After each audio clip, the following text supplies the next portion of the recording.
عبس وتولى أن جاءه الأعمى وما يدريك لعله يزكى أو يذكر فتنفعه الذكرى أما من استغنى فأنت له تصدى وما عليك ألا يزكى وأما من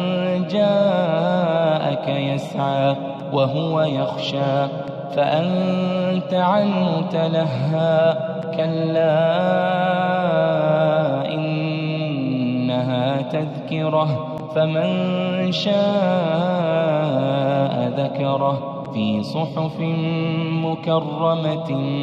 مرفوعة مطهرة بأيدي سفرة كرام بررة قتل الإنسان ما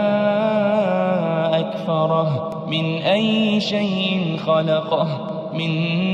نطفة خلقه فقدره ثم السبيل يسره ثم أماته فأقبره ثم إذا شاء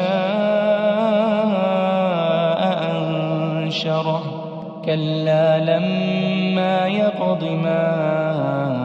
أمره فلينظر الإنسان إلى طعامه أنا صببنا الماء صبا ثم شققنا الأرض شقا فأنبتنا فيها حبا وعنبا وقضبا وزيتونا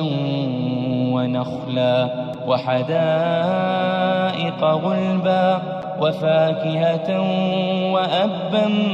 متاعا لكم ولأنعامكم فإذا جاءت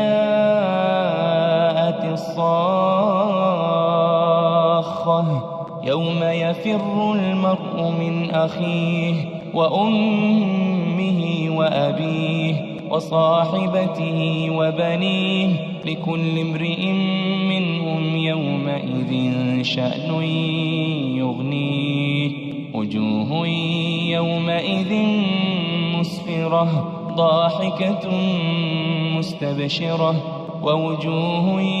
يومئذ عليها غبرة ترهقها قترة أولئك